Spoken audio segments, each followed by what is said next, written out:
Bonjour, chers amis. Comme vous vous en rendez compte, nous étions en train d'examiner la foi.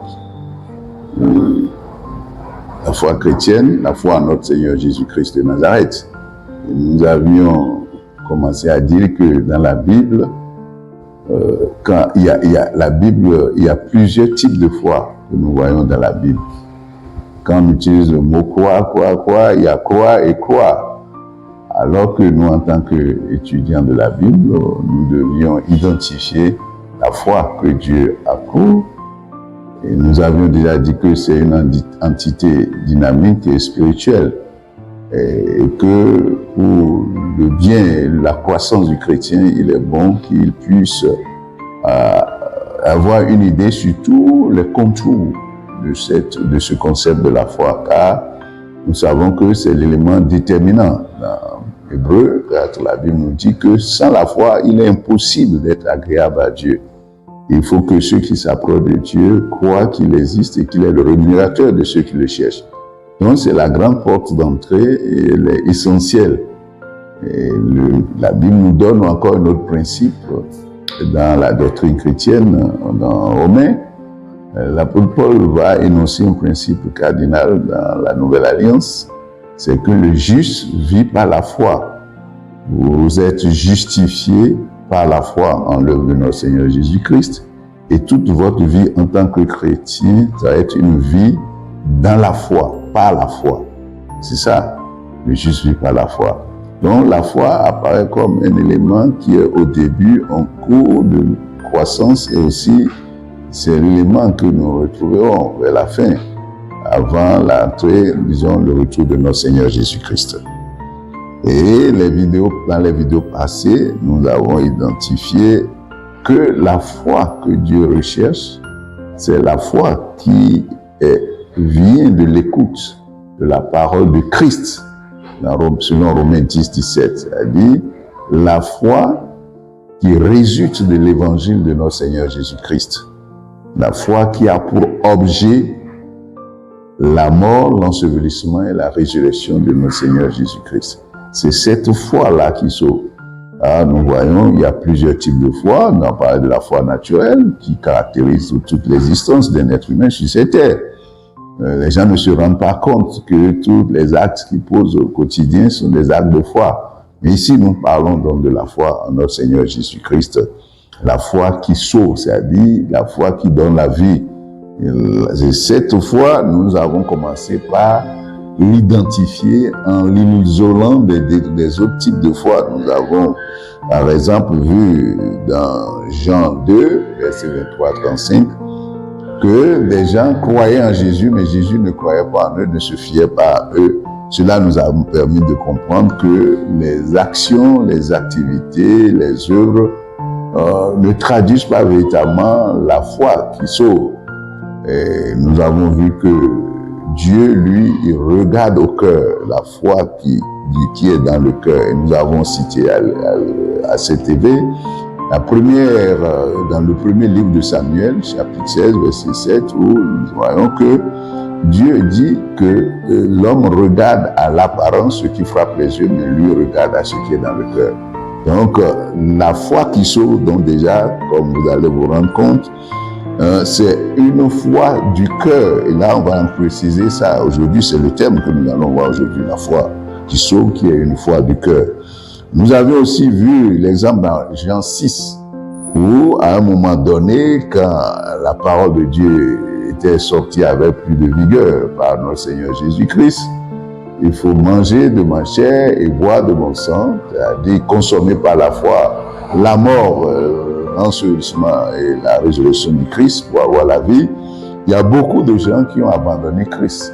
Et nous avons vu que même les disciples l'avaient abandonné. Et nous avons tiré la conclusion que ces gens-là, ils voulaient instrumentaliser Jésus. Ils avaient une foi basée sur les miracles, une foi pour le manger, ainsi de suite. Et que, encore, la foi qui sauve, ce n'est pas la foi qui est basée sur les miracles et sur les œuvres. Et là, nous avons vu, quand Jésus a posé la question à Pierre, Pierre a dit, Jésus lui a dit, vous n'allez-vous pas vous en aller aussi? Pierre a dit, à qui irions-nous? Tu as les paroles de vie. Donc là, ça donne déjà une idée de la foi que recherche Dieu. C'est une foi qui est basée sur les paroles de vie, qui a pour objet les paroles, la parole de vie. La parole de vie, c'est la parole du Christ. La parole du Christ, c'est l'évangile de notre Seigneur Jésus-Christ. Christ est mort pour nos péchés selon les Écritures, enseveli le troisième jour, il est ressuscité.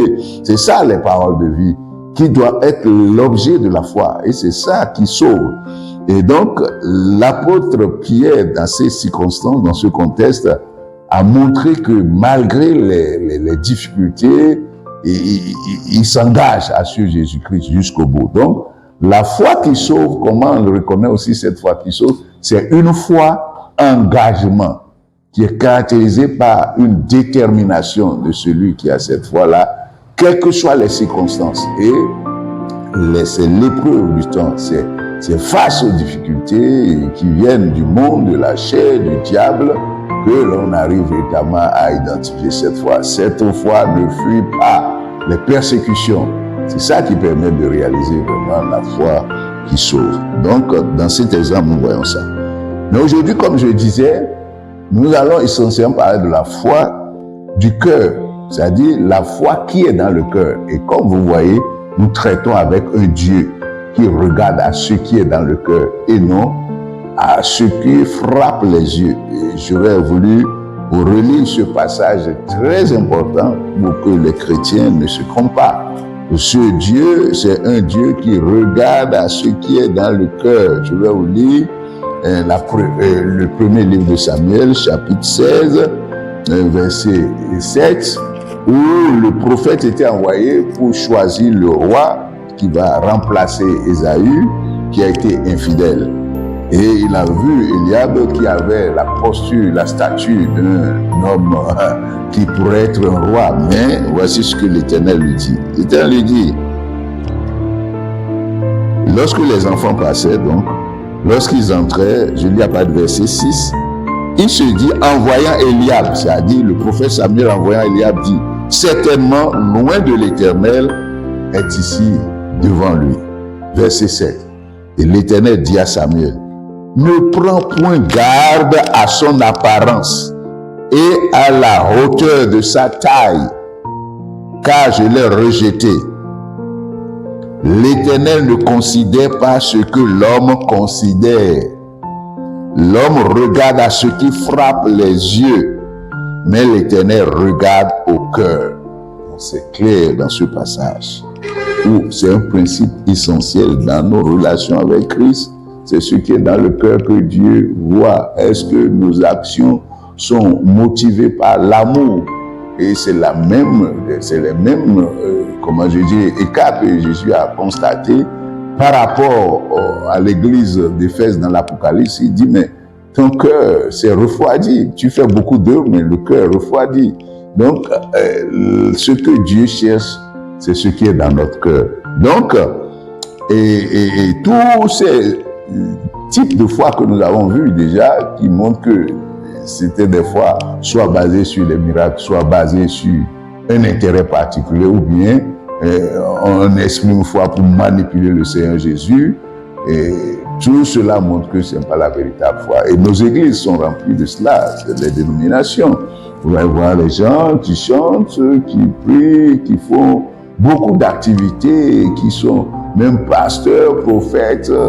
Mais cela ne montre vraiment pas. Dieu, lui, considère ce qui est dans le cœur. Et c'est ce que la Bible nous dit. Dans un autre passage, le Seigneur a réaffirmé ce principe. Dans Matthieu 15, verset 8, que je vais vous lire aussi. Dans Matthieu 15, verset 8, voici. En ce qui concerne les louanges, par exemple, l'adoration. Et Dieu dit ceci. Je vous lis ici.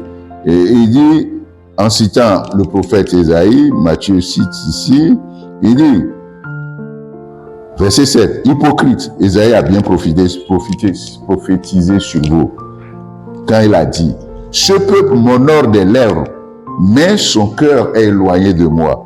Voilà. C'est en vain qu'il m'honore. Là. Donc, en fait, ce que Dieu, la louange, l'adoration, tout ce que nous faisons, ça doit venir du cœur. Même la foi qui sauve, c'est la foi du cœur. Et c'est ce que, fondamentalement, le Saint-Esprit va préciser encore par l'apôtre Paul dans Romains 10.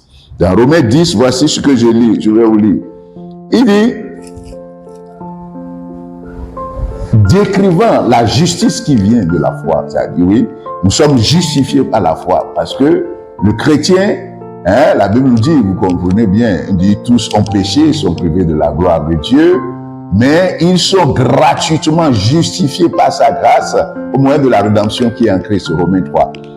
Mais donc, justifié me dit qu'on est sauvé, c'est ça. Mais donc, en décrivant cette justice, voici ce que l'apôtre dit, en le contrastant avec la justice de la loi, il dit, celui qui mettra en œuvre la loi sera sauvé et sera justifié par la loi. Mais quant à la justice qui vient de la foi, voici ce qu'il dit.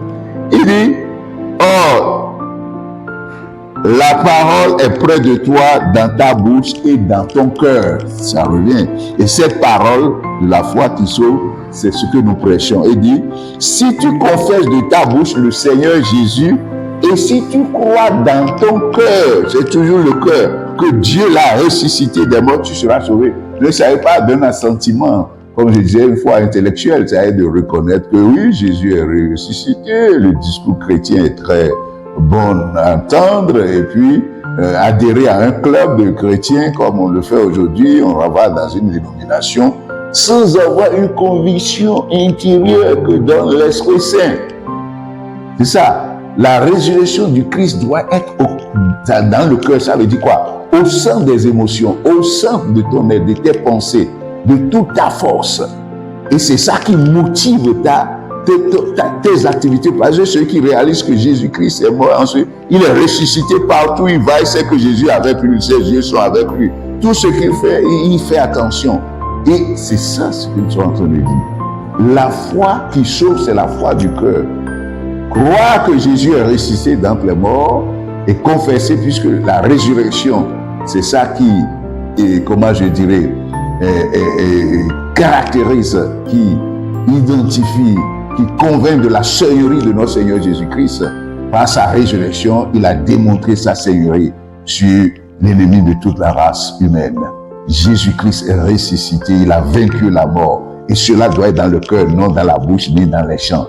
Non seulement de conscience de la bouche. Donc, la foi qui sauve, donc, c'est une foi qui vient du cœur. Et que cette foi, comme l'avons dit, ça vient de la parole du Christ. Romains 10, 17. C'est une foi qui vient de la parole du Christ, c'est-à-dire de la prédication de la croix, c'est-à-dire de la prédication de la foi, c'est-à-dire de l'évangile de notre Seigneur Jésus-Christ. C'est cette foi-là qui sauve. Et cette foi-là, c'est une foi qui est dans le cœur. Et comme l'avons déjà dit, c'est une foi donc qui est basée, qui a pour objet donc les paroles de vie, c'est-à-dire l'évangile de notre Seigneur Jésus-Christ. Et c'est une foi engagement.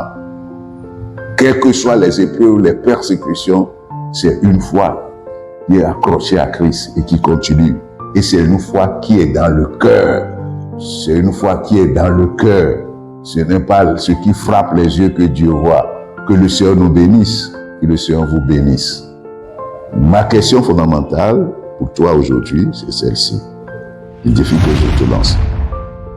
Quel est le type de foi que tu as? Est-ce que ta foi vraiment prend sa racine dans le cœur? Le Seigneur nous dit, il faut que nous examinions avant. Maintenant que c'est encore là, il faut t'examiner.